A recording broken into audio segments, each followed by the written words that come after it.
basic movements. We're looking at individual joints rather than thinking about muscle groups. Just very basic movement patterns that's important for you to develop.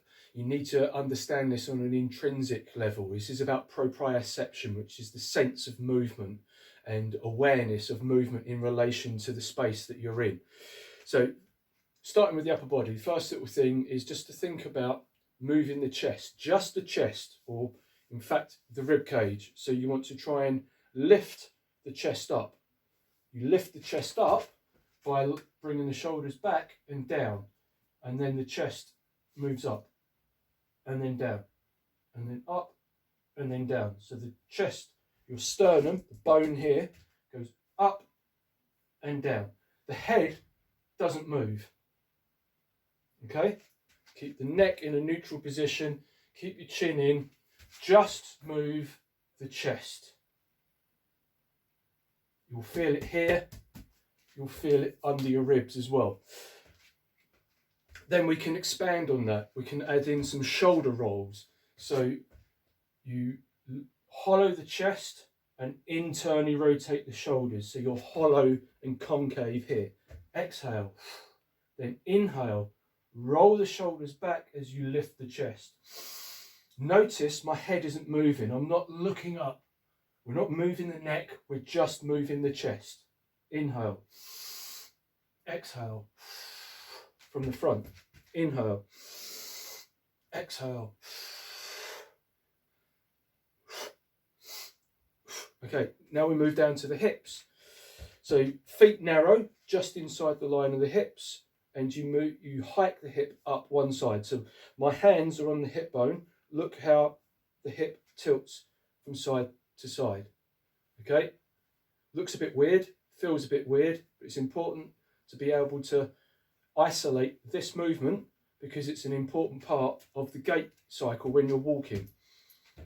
So hip up on one side, down on the other. So you're hiking it from side to side. Just the hips, we're not swaying the whole body around. Then you tilt and tuck, tilt and tuck. So think of your pelvis as a bucket of water. We're tipping the water out and then we're tilting it back. Okay? Tilt, tuck, tilt, tuck. Notice it's just the pelvis that's moving. Yeah, so I'm not moving my whole body around. Tilt, tuck, tilt, tuck. Then you can put them together. So you do tilt, tuck, you can do your hikes, and then and the other way. Then once you've learned how to tilt and tuck, you can do a hip hinge. Notice the torso doesn't move. I'm not flexing and stooping the back. I'm not leaning forward. Look where my arms are in relation to my body when I do this. Now look where my arms are in relation to my body when I tilt the pelvis and hinge the hips. The arms straight up and down. They're not dangling in front of me here because the hips are moving back. My centre of gravity is moving back. So my arms aren't moving. I'm not doing this. My arms are staying stationary. My thumbs are just gently touching the thighs. Push the hips back. I feel my thumbs slide down towards my knees. My arms haven't moved at all. Do not bend your elbows. The torso doesn't move at all when you're hinging the hips. So you keep your chest up. Keep your armpits tight. Move the hips back. And then you feel a stretch here, maybe a little bit here. So that is a hip hinge. It's an important movement pattern to develop. Then we can look at the squat. Feet at hip to shoulder width apart, toes turned out. Your knees will follow your toes and your hip flexors are pulling your torso down between your thighs. Okay, so knees stay in line with the toes. Feet are flat, not coming up onto my toes. Do not do that. Keep your weight through the centre of your foot. Your knees stay in line with the toes. Your hips and your torso come between your thighs. Just go as deep as you can. If you can get all the way down like me, that's brilliant. It'll take a while to get there. Okay, so tense the tummy, pull yourself down between your thighs. If you can only get to parallel, just go to there, okay? And then work on it. Eventually, you'll be able to get nice and deep, and then when you're in this position, we can work on some dynamic mobility, keeping the feet flat and just rotating from side to side.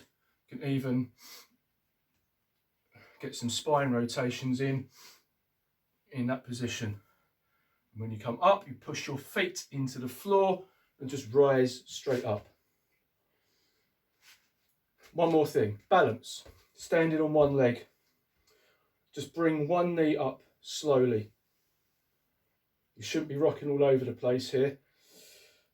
You will feel some movement through the foot, that's fine.